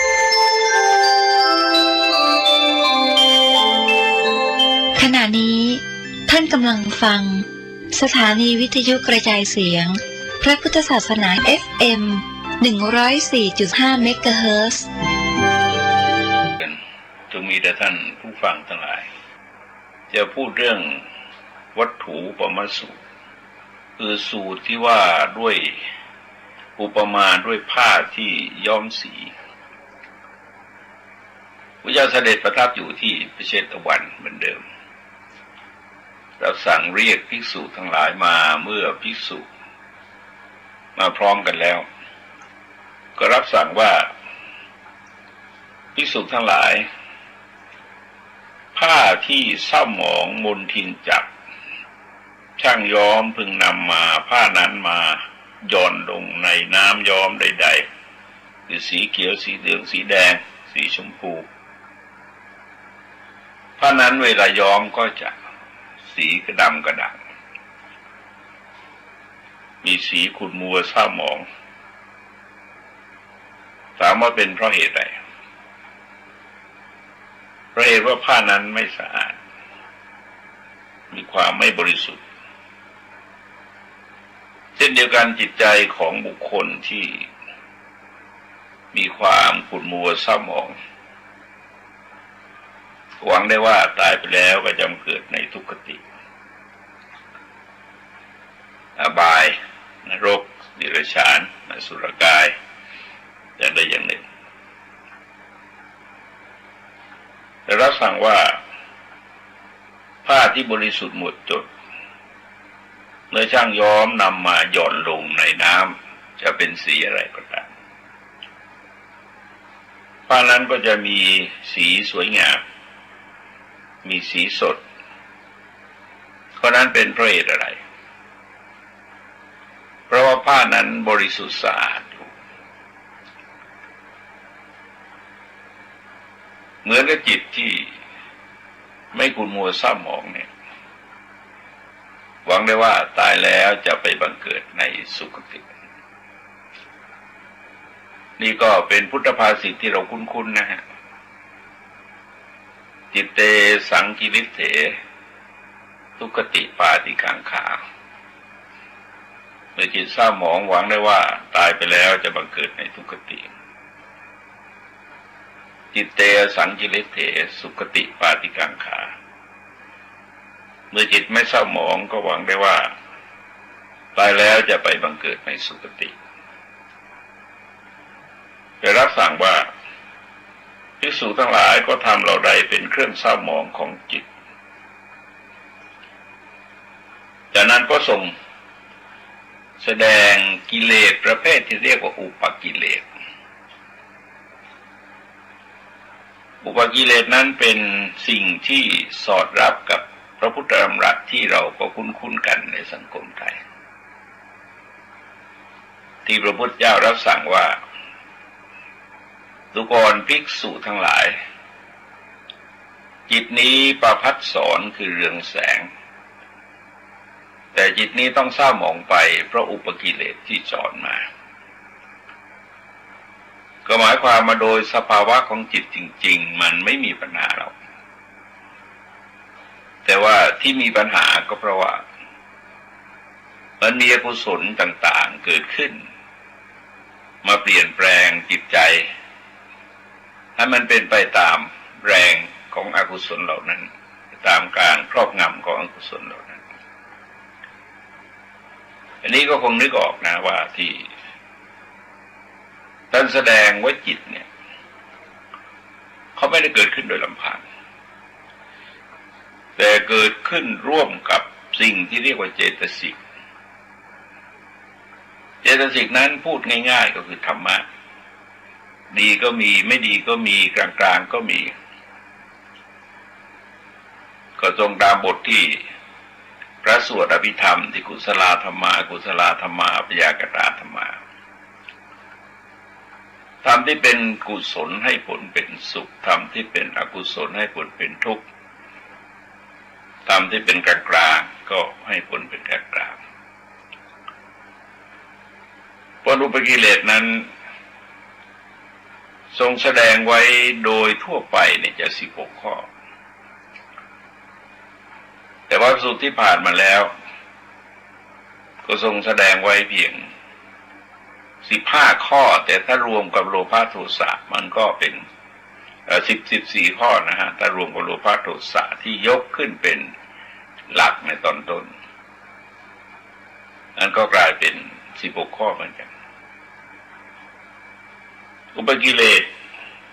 คือสิ่งที่เกิดขึ้นแล้วทำจิตใจให้ขุ่นมัวเศร้าหมองนั้นก็คือเขาเรียกอภิชฌาวิสมะโลภะแปลว่าความละโมบที่ไม่สม่ำเสมอด้วยอำนาจความเพ่งเล็งโลภอยากได้เห็นนั้นก็อยากได้เห็นนี้ก็อยากได้เห็นโน้นก็อยากได้ถ้าเราจะดูความเคลื่อนไหวในตัวของบุคคลเวลาเกิดอาการของอภิชฌาวิสมะโลภเนี่ยก็เทียบได้กับตอนที่คนไปเดินตามห้างสรรพสินค้าต่างๆดูนั้นดูนี้ดูโน้นเดินไปเดินมาชอบหมดก็อยากได้หมดอยากได้แล้วก็เปลี่ยนแล้วก็อยากได้ไปเรื่อยๆเพราะว่ามันมีความจำเป็นที่จะต้องจำกัดความอยากเพราะว่าเงินมันมีอยู่อย่างจำกัดแต่สมมติเป็นเงินมากความอยากมากคนก็ต้องมีเหตุผลในการใช้จ่ายเงินเหมือนกันแต่ถามว่าความรู้สึกอยากเนี่ยหรือว่าสิ่งที่เราอยากมันหมดหรือยังมันไม่หมดหรอกอาจจะหมายตาเอาไว้หมายความว่าสิ่งเหล่านั้นจะผ่านมาทางตาทางหูทางจมูกทางลิ้นทางกายก็ตามเมื่อใจมันถูกปรุงด้วยอภิชฌาวิสมะโลภะความอยากไว้สม่ำเสมออยากได้มากอยากได้น้อยอยากได้โน้นอยากได้นี้อยากได้ขนาดนั้นขนาดนี้สีนั้นสีนี้ก็วุ่นไปบางคนเดินจ่ายตลาดเป็นชั่วโมงนะได้ไม่เท่าไหร่เพราะว่าตัดสินใจลงไปไม่ได้ด้วยแล้วก็กำลังเงินไม่พอเป็นต้นด้วยประการต่อไปก็คือพยาบาทนี่เป็นกิเลสประเภทโทสะโน้นเป็นกิเลสประเภทโลภะพยาบาทก็คือการที่จิตผูกใจเจ็บเป็นเรื่องอดีตก็มีอนาคตก็มีปัจจุบันก็มีทรงแสดงเป็นอาคาตวัตถุไว้9 ประการบางทีก็แสดงไว้10นะฮะเพราะมันมีความโกรธบางอย่างเนี่ยมันไม่มีปีมีครุยอะไรคือไม่มีเหตุผลอะไรไม่พอใจก็โกรธเอาเท่านั้นเองแล้วก็ลามปามไปได้เลยพยาบาทที่ปรารภอดีตมีทั้งการกระทำดีและกระทำชั่วเพราะพื้นฐานจิตใจของเรามันจะมียินดียินร้ายเป็นฐานอยู่หมายความว่ากับคนมันก็มีความยินดียินร้ายทีนี้เมื่อปรารภเหตุการณ์ซึ่งเกิดขึ้นมาในปัจจุบันแล้วเรื่องนั้นมันผ่านไปก็เป็นเรื่องอดีตไปแต่ก็มันมีตราประดับใจอยู่ดันดีบ้างดันไม่ดีบ้างบางทีก็คนนั่นแหละคือคนที่เราชอบกับคนที่เราไม่ชอบก็อาจจะทำดีก็ได้ทำไม่ดีก็ได้ต่อเราไม่ใช่ต่อเราอะนะคือเขาทำดีก็ได้ทำไม่ดีก็ได้ก็ผูกใจเจ็บว่าผู้นี้ได้เคยทำอันตรายต่อเราผู้นี้ได้เคยทำอันตรายต่อญาติพี่น้องของเรานั้นแสดงว่าในกรณีที่เขาทำไม่ดีต่อตนเองและต่อญาติพี่น้องของตนเองแต่บางกรณีเขาก็ทำความดีต่อคนที่เราไม่ชอบมันเป็นความรู้สึกประเภทที่เรียกว่าความโกรธที่เกิดขึ้นจากความโกรธหมายความเป็นจริงๆเราก็โกรธคนโน้น แต่พอดีคนคนนี้ไปทำความดีกับคนโน้นเราเลยไม่ชอบคนนี้ด้วยแต่ถ้าเขาทำความดีกับญาติพี่น้องของเราทำความดีกับเราก็ชอบนะนั้นแสดงอาการของความยินดียินร้ายเนี่ยมันเอาก็จริงมันเอานิยายไม่ได้เหมือนกันคือเอาเหตุผลอะไรไม่ได้เพราะอะไรเพราะว่าเป็นเรื่องอารมณ์เหมือนกันประการต่อไปก็คือโกฏะเป็นกิเลสประเภทโกรธเหมือนกันกิเลสประเภทโทสะเหมือนกันเป็นความรู้สึกกระทบกระทั่งก็ผ่านมาทางตาหูจมูกลิ้นกายหรือบางครั้งบางคราวเราก็เหนียวนึกสึกนึกขึ้นมาเองแล้วเกิดความโกรธขึ้นทีนี้ความโกรธเหล่านี้เมื่อมันอยู่นานไปเนี่ยมันก็กลายเป็นพยาบาทก็อาจจะประรบปัจจุบันคนนี้กำลังทำอันตรายต่อเราคนนี้กำลังทำอันตรายต่อญาติพี่น้องของเราคนนี้กำลังทำสิ่งที่เป็นประโยชน์เกื้อกูลเราสักสูเราหรือบางทีก็อนุมานเอานี่พยาบาทนะอนุมานเอาว่าต่อไปคนนี้อาจจะเป็นอันตรายต่อเราต่อไปคนนี้อาจจะเป็นอันตรายต่อญาติพี่น้องของเราต่อไปคนนี้อาจจะเป็นประโยชน์เกื้อกูลเราสักสูเราก็ความโกรธก็กระโดดไปเป็นพยาบาทมันค้างคาอยู่ภายในใจแล้วอุปนาหะคือความผูกโกรธเป็นความโกรธนั่นแหละแต่ว่ามันทิ้งช่วงอยู่คือแทนที่จะดับไปในระยะไกลๆ2 วัน3 วัน4 วันบางทีก็เป็นเดือนเป็นปีก็ยังผูกใจเจ็บอยู่อันนี้เราจะเรียกว่าเป็นพยาบาทก็ยังไม่ถึงกับพยาบาทแต่ก็เรียกว่าผูกโกรธหรือผูกใจเจ็บก็มีการกำหนดด้วยความยินดียินร้ายเหมือนกันนั่นแหละเช่นว่าเขาทำไม่ดีต่อเราเขาทำไม่ดีต่อญาติพี่น้องของเราเราก็ผูกโกรธเข้าไว้ระยะเนี่ยแต่ต่อมาก็จะลืมไปแต่บางทีก็ทำความดีต่อคนที่เราไม่ชอบเราก็ผูกโกรธได้ระยะหนึ่งแต่ไม่นานนะพยาบาทก็จะนานกว่าอาฆาตกับพยาบาทนี่จะอยู่นานอุปนาหะเขาก็ไม่นานแต่ก็หลายวันมากกว่าโกรธประการต่อไปมัคคะคือลบหลู่คุณความดีของบุคคลอื่นคุณความดีของบุคคลอื่นก็มี2 อย่างก็คือความดีที่เขามีเป็นปกติวิสัยของเขาก็ทำให้เราเกิดริษยาบ้างเราไม่ชอบเขาบ้างเรากลัวก็จะดีจะเด่นจะดังเวลาจะต้องพูดถึง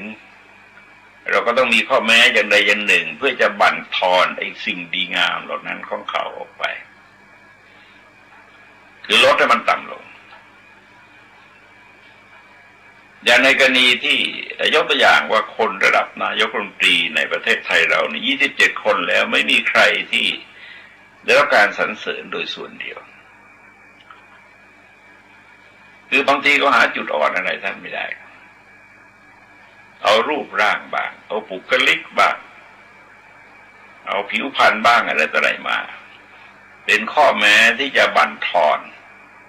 ความดีของท่านทั้งที่เราประรบเรื่องความดีแต่ก็จริงมันไม่มีเรื่องที่จะบิดเบือนความดีก็ไปเอาจุดด้อยอื่นๆมาเกี่ยวข้องมันไม่เกี่ยวกันเลยนะฮะแต่ว่าใจที่เป็นพาลมันคิดไปได้อีกประการหนึ่งเขามีคุณูปการต่อเราเป็นปู่ย่าตายายเป็นครูบาอาจารย์เป็นผู้เคยสงเคราะห์อนุเคราะห์เราเคยพึ่งพาอาศัยเขาแล้วก็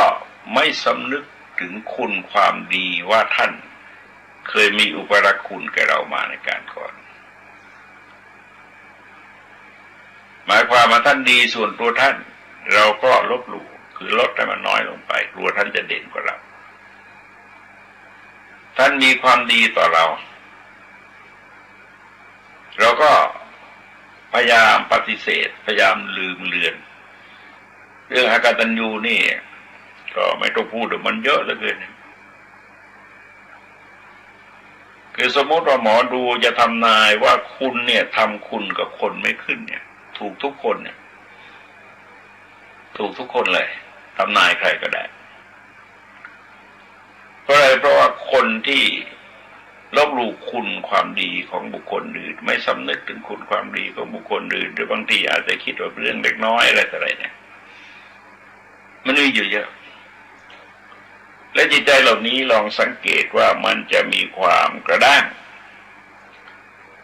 มันจะมีความกระด้างตั้งแต่โน้นมาแหละตั้งแต่พยาบาทตั้งแต่โกรธความผูกโกรธความลบหลู่คุณจิตใจกระด้างเท่านั้นแล้วก็มีอาการของโทสะกับโมหะส่วนอภิชฌาวิธมโลภะนั้นก็เป็นอาการของโลภะกับโมหะประการต่อไปปลาสะคือตีเสมอท่านตีเสมอด้วยเรื่องอะไรก็ได้นะเรื่องความรู้ก็ได้เรื่องตำแหน่งหน้าที่การงานรูปร่างฐานะทางครอบครัวฐานะทางสกุลฐานะทางทรัพย์สินก็เอามาลบหลู่บุญคุณท่านได้ทั้งนั้นไม่ใช่ลบหลู่คือว่าตีเสมอกับท่านได้ทั้งนั้นโดยเฉพาะอย่างยิ่งคือการพูดลับหลังเพราะว่ามันไม่มีหลักฐานยืนยันพิสูจน์ว่าเรานี่เด่นกว่าท่านจริงหรือไม่ก็พูดได้สบายคนนี้พูดสบายก็พูดเพลินๆไปเรื่อยๆ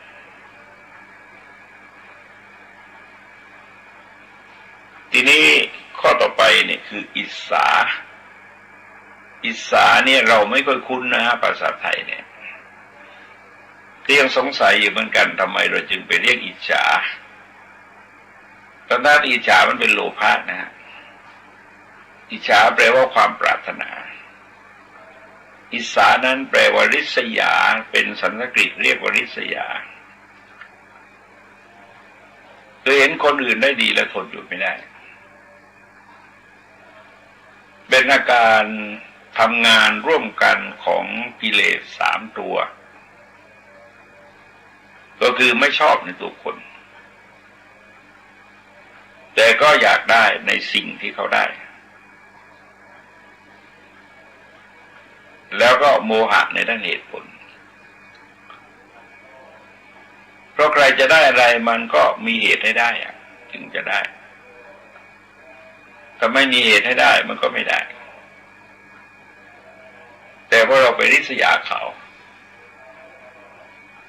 ถูกความโลภครอบงำถูกความโกรธครอบงำก็ทำให้คนเป็นคนคิดที่ไร้เหตุผลไปแล้วก็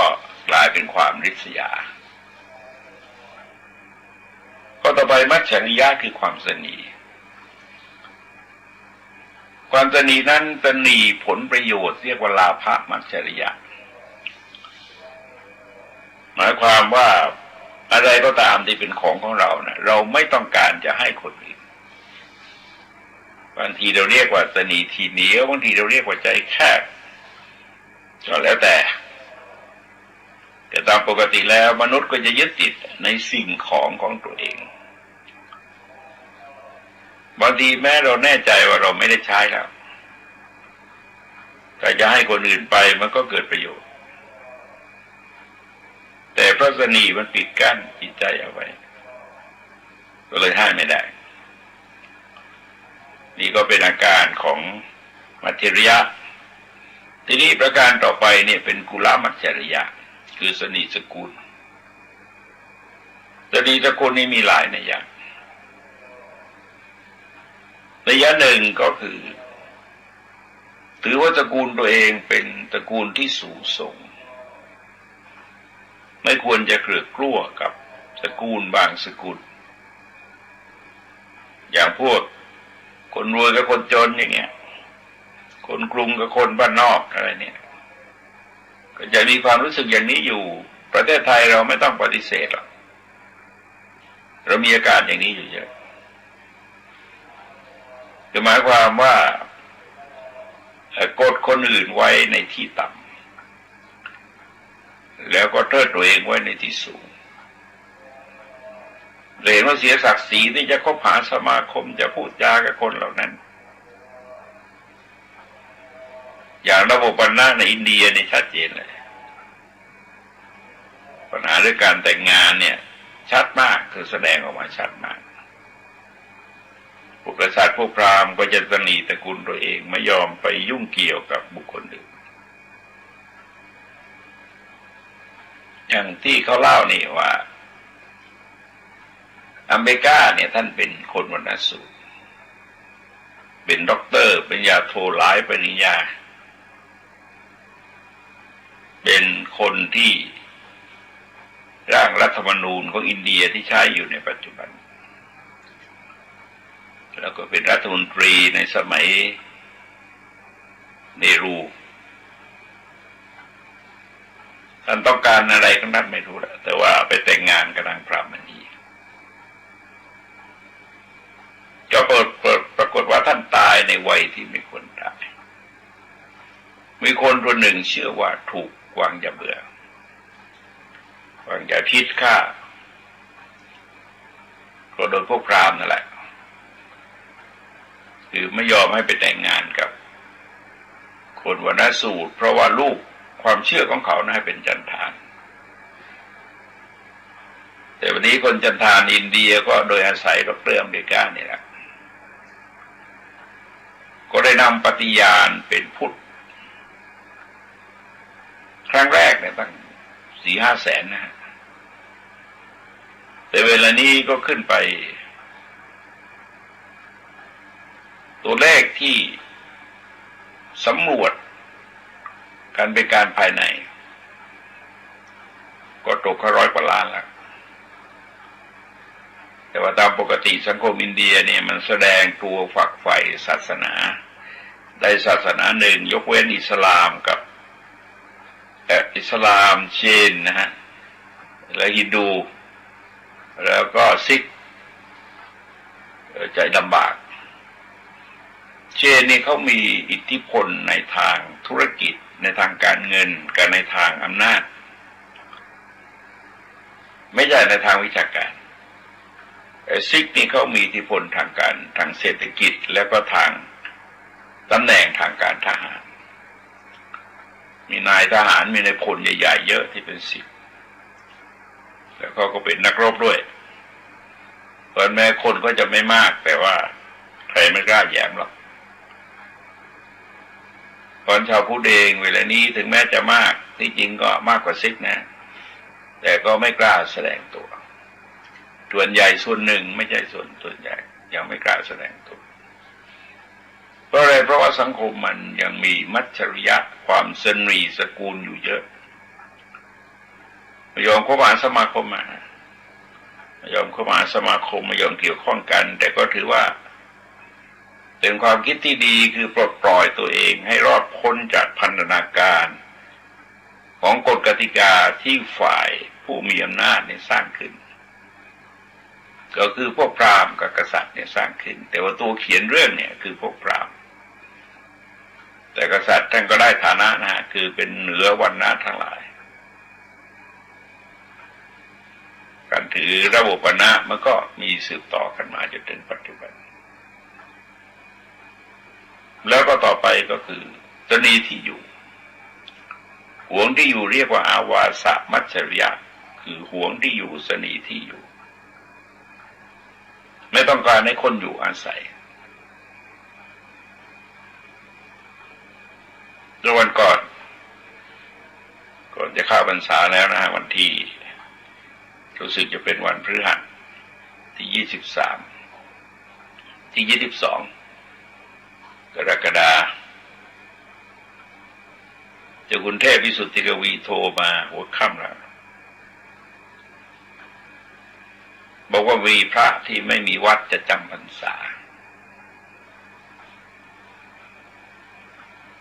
ถามว่าที่ศูนย์ส่งเสริมพระพุทธศาสนาอยู่ได้ไหมบอกไปเลยที่ศูนย์ส่งเสริมอยู่ได้เยอะแต่นี้ก็อยู่กันทั้งธรรมยุทธมานิกาย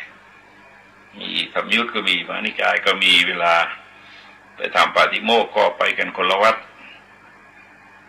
แต่ก็อยู่ก็ร่วมกิจกรรมกันในการศึกษาเราเรียนในการไหว้พระสวดมนต์บิณฑบาตต่างคนต่างก็แยกย้ายกันไปจะอยู่กันได้ก็ไม่แปลกอะไร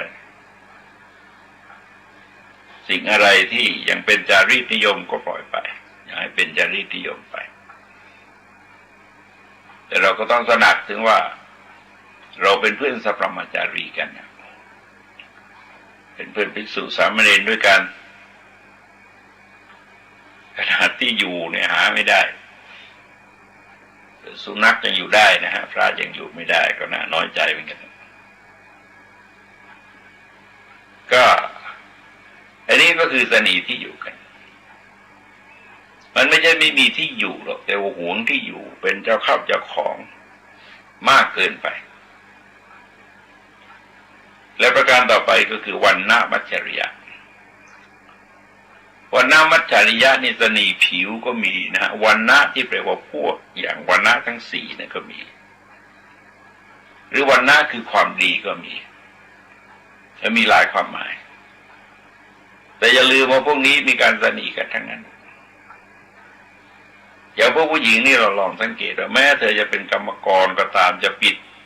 ปากปิดหน้าปิดอะไรโผล่ในดวงตาเลยทำงานจะไม่ห่วงผิวยอมร้อนทนร้อนขอให้ได้รักษาผิวเอาไว้เท่านั้นเองเดี๋ยวก็ธรรมะมัจฉริยะสนีธรรมะสนีความรู้ที่จะชี้แจงแนะนำสั่งสอนแก่บุคคลอื่นโดยสมัยโบราณเนี่ยชัดเจนคืออาจารย์จะหวงความรู้เอาไว้ความรู้เป็นอันมากที่มันตายหายไปจากโลกเพราะว่าอาจารย์รู้คนเดียวไม่ยอมถ่ายโทษให้ใครผู้พ่ออาจารย์ตายก็จบเราลองนึกดูธรรมะมัจฉริยะนี่ถ้าเทียบถึงสมัยของจีนสมัยฮูโตสมัยสามก๊กนะแล้วก็สมัยพระพุทธเจ้าคือหมอชีวกโกมารพัฒน์ทั้งสองท่านนี่เป็นหมอเทวดาหมอชีวกนี่โอ้สมัยนี้ยังเอาเสมอท่านยังไม่ได้นะความสามารถในการรักษาโรคหมออุโตนั้นก็ถูกฆ่าเสียก่อนถูกจองจำจดสูสั่งจองจำก็เลยก็ไม่ได้เผยแพร่ความรู้ออกมาหมอชีวกก็ไม่มีคนถ่ายทอดแต่ดูแล้วก็ไม่น่าจะตนีหรอกแต่ว่ามันอาจจะไม่มีใครที่สามารถเข้าถึงอย่างที่ท่านเข้าถึงวิชาแพทย์เหล่านั้นในที่สุดมันก็หายไปคนก็ต้องเริ่มค้นคว้ากันไปมายาเป็นลักษณะของการเสแสร้งหลอกลวงทำเล่อะไรโดยประการต่างๆเนี่ยก็เรียกว่ามารยาภาษาสันสกฤตเรียกว่ามารยาแต่เราก็เรียกว่ามายาบางทีเป็นชื่อเทพธิดานะนี่เป็นชื่อกิเลสอย่างพระนางสิริมหามายาเนี่ยที่จริงท่านชื่อมายาแต่ว่าเราก็กลัวไว้เขาจะตีความเป็นมายาก็เลยก็ใส่สิริมหามายาเข้าไปเลยสิริสุโธธนะคือใส่เข้าไปสิริในความหมายของอินเดียก็ไม่ได้ลึกซึ้งอะไรเท่าไหร่หรอกที่จริงก็ถ้าเป็นผู้ชายก็หมายถึงนายนะถึงมิสเตอร์นั่นเองก็คือสีที่ปัจจุบันเราเรียกว่าสีต้นมารยาเนี่ยมันจะเรียกว่ามารยาร้อยเล่มเกวียนคือนึกไม่ทันหรือลึกไม่ทันเข้าใจยากคนแต่ละคนพร้อมจะมีมารยาด้วยกันทั้งนั้นจะมีมากหรือมีน้อยจะแสดงหรือไม่แสดงนะก็อีกเรื่องหนึ่งเพราะว่ากิเลสเหล่านี้มันปรุงจิตคนด้วยกันสาเถยะโอ้อวดตัวเองบางทีตัวเองไม่มีดีจะอวด ก็ไปเชื่อมโยงตัวเองกับคนอื่นพูดถึงบรรพชนคนที่เด่นๆนะฮะของเราเนี่ยเอามาเชิดชูให้เห็นว่าเราไปเชื่อมโยงไปเกี่ยวข้องกับบุคคลเหล่านั้นแล้วก็พูดถึงญาติที่มีทรัพย์สินเงินทองมากหรือว่าครอบครัวตัวเองที่มีทรัพย์สินเงินทองมากหรือว่าญาติพี่น้องที่มีตำแหน่งหน้าที่การงานใหญ่โตอะไรต่างๆเนี่ยคือว่าเอามาอวดคือโหนคนอื่นเขาอะโหนคนอื่นเขาเวลาเนี้ยมีการอ้างอิงใกล้ชิดกับคนนั้นคนนี้คนโน้นเวลานี้มันก้าวหน้าไปเยอะแล้วคือในกิจกรรมที่คนมากๆเนี่ยคนพลุกพล่านอยู่กันมากคนบางคนก็ใช้ในแนวมารยากับโอ้อวดเนี่ย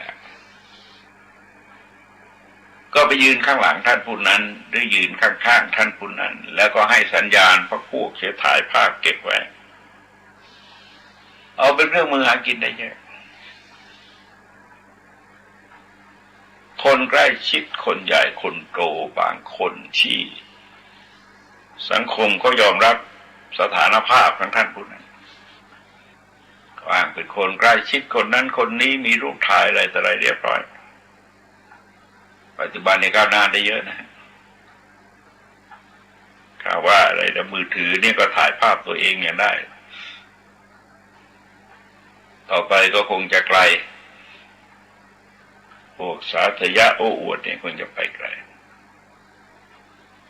หัวดื้อทำพระที่เราเรียกหัวดื้อคือไม่ค่อยยอมรับนับถือไม่ค่อยเชื่อฟังไม่ค่อยทำตาม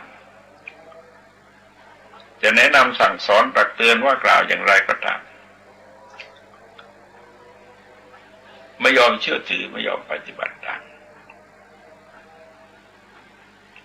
ท่านแบ่งเป็น3ประเภทดื้อดึงคือเรื่องอะไรที่เขากำลังทำอยู่เนี่ยบอกว่าอย่าไปอย่าทำเขาจะไปจะทำ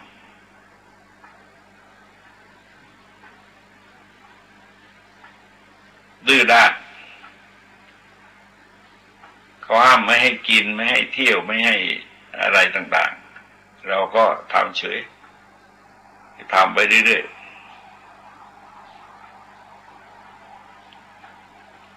แล้วก็ดื้อดันต้องการเอาชนะให้ได้ต้องการเอาชนะให้ได้ใครห้ามปรามตักเตือนอะไรก็มีการท้าทายทดสอบอยู่ไปเรื่อยๆเพราะปัญหาเหล่านี้ถ้ามันแรงกลายเป็นทิฏฐิ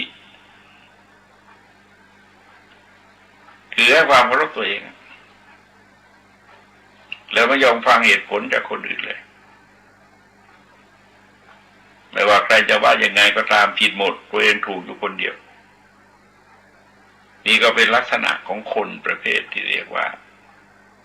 ทำพระคือหัวดื้อถ้าฟังคนนึกถึงคำว่าจตุสดมก็อะไรล่ะพุทธิศึกษาจริยศึกษาหัตถศึกษาพละศึกษาเนี่ยก็4 เสาก็มาจากเนี้ยมาจากเสานี่แหละคือองค์ธรรมเหล่านี้แกไม่มีชื่อหรอกเวลาพระพุทธเจ้านำมาแสดงก็ทรงเรียกด้วยรูปธรรมตั้งชื่อกิเลสเหล่านั้นด้วยรูปธรรมที่คนสามารถสัมผัสได้เช่นคนโลภจัดเนี่ยเราสัมผัสได้คนพยาบาทเนี่ยสัมผัสได้คนรีโกรธเนี่ยสัมผัสได้คนผูกโกรธเนี่ยสัมผัสได้คนดูหมิ่นคนอื่นเนี่ยสัมผัสได้แล้วก็มาตั้งชื่อด้วยภาษาบาลีเรียกชื่ออย่างนี้แต่พอเราไปประเทศอื่นด้วยภาษาอื่นเขาก็พูดด้วยคำอย่างอื่นโดยเนื้อหาก็จะเป็นอันเดียวกันแต่ว่าโดยภาษาแล้วก็จะต่างกันเพราะคำว่าทำพระหัวดื้อก็มาจากเสาซึ่งพอพูดว่ามันดื้อ ผลักไปซ้ายก็ไม่ไปขวาก็ไม่ไปยกถอนขึ้นก็ไม่ได้กดลงก็ไม่ได้บางทีก็อุปมาว่าดื้อเหมือนกับแมวเนี่ยเขาอธิบายว่าถ้ามันเดินไปข้างหน้าเราไปจับที่หูมันเดินให้มันเดินเร็วขึ้นเนี่ยมันไม่ไปมันถอยหลังทีนี้ถ้าหากว่ามันถอยหลังเราก็ไปจับหางมันเพื่อดึงให้มันถอยหลังมันก็ตะกุยไปข้างหน้าเราดึงที่หลังมันขึ้นมันก็กดท้องลงเราดึงที่ท้องมันลงมันก็เด้งหลังขึ้นเอาเข้ามาอยู่เขาเรียกว่าดื้อเหมือนกับแมวจะทำยังไงก็ไม่ได้แต่ว่าแมวแกก็มีปัญหาน้อยนะแมวมันไม่ใช่คนคือสร้างปัญหาได้น้อยประการต่อไปคือสารัมภะแปลว่าแข่งดีในนี้ก็คือแข่งดีถ้าแข่งกันทำดีอย่าไปคิดเอาชนะค้าขานกันแต่แข่งกับตัวเองนั้นดีนะฮะเพื่อนทำได้เราต้องทำไม่ได้เพื่อนทำเป็นเราต้องทำไม่เป็นเพื่อนรู้เราต้องรู้เพื่อนเข้าใจเราต้องเข้าใจตามปกติเราชักใช้คำว่ามุมานะกับแนวตรงนี้มันเป็นแนวกระตุ้นอย่างที่พระเจ้าทรงใช้ทรงตำหนิภิกษุทรงยกย่องภิกษุในธรรมกลางสงฆ์ทั้งสองเรื่องนะทั้งสองเรื่องทำไมจะต้องพูดในธรรมกลางสงฆ์เพื่อกระตุ้นคนที่ยังไม่ถูกตำหนิให้ตระหนักว่าเธอจะเป็นอย่างนี้นะถ้าเป็นอย่างนี้จะถูกตำหนิด้วยแล้วเพื่อกระตุ้นคนอื่นที่มีพฤติกรรมในลักษณะเดียวกันหรือเป็นคนดีด้วยกันให้พยายามรักษาความดีเอาไว้ดุจคือรักษาความเข็มโอกาสหนึ่งก็จะรับยกย่องจากพระพุทธเจ้าเพราะในคราวใดก็ตามที่พระพุทธเจ้าทรงแต่งตั้งภิกษุที่เป็นเอตทัคคะในเรื่องใดเรื่องหนึ่งเช่นทรงยกย่องพระอุบาลีไว้ในตำแหน่งยอดของภิกษุทั้งหลายที่เลิศทางจำทรงวินัยเอาไว้พระก็เฮโลสลาภากันไปชุดหนึ่งมุ่งมานะที่จะทรงจำพระวินัยเอาไว้เพื่อรับการยกย่องจากพระพุทธเจ้าแต่อย่างนี้เราก็ใช้ไปในทางบวกแต่ก็ไม่เรียกว่ากิเลสนะก็ไม่เรียกว่ากิเลสแล้วก็ไม่เรียกว่าแข่งดีก็เป็นเรื่องของฉันทะวิริยะจิตตะวิมังสาไปทีนี้สารัมภะที่แปลว่าแข่งดีหมายความว่าพยายามที่จะเอาชนะค้าขานกันในทางที่ไม่ค่อยถูกไม่ค่อยควรซึ่งบางคราวบางคราวก็ไปผนวกกับพยายามตีตนเสมอท่านแต่อย่าลืมว่าถ้าแข่งกันทำดีหรือพยายามทำดีแต่เอาท่านเป็นเยี่ยงทำความดีตามท่านก็ไม่มีปัญหาอะไรประการต่อไปก็คือมานะเน้นเป็นกิเลสละเอียดนะฮะ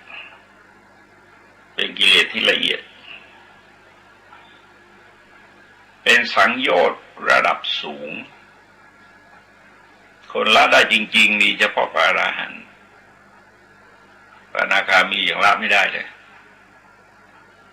แต่มานะโดยทั่วไปเนี่ยเช่นว่าเราเป็นผู้เลิศกว่าคนอื่นในเรื่องใดเรื่องหนึ่งนะเรื่องใดเรื่องหนึ่งไม่มีมนุษย์ไหนที่เลิศกว่าคนอื่นทุกเรื่องหรอกอาจจะสักเรื่องสองเรื่องหนึ่งเพียงแต่เรายังหาคนที่เสมอกับเราเลิศกว่าเราไม่เจอแต่นั้นเองเพราะใครที่จะเลิศไปเสียทุกสิ่งทุกอย่างมันไม่มีแล้วก็เลิศกว่าคนอื่นจริงๆที่จริงไม่มีนะที่จริงไม่มีเพียงแต่ว่าในแวดวงคนที่เรารู้จักไม่กี่คน เราได้รับยกย่องว่าเลิศกว่าคนอื่น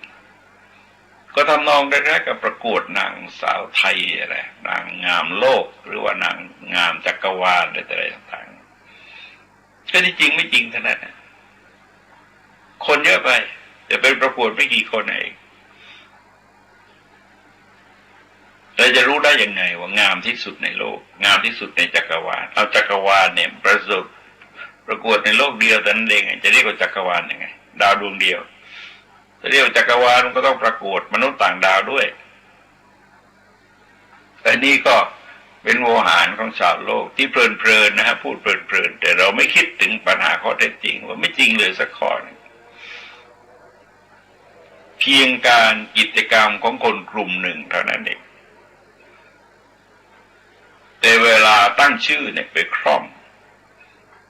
ความรู้สึกนึกคิดของคนอื่น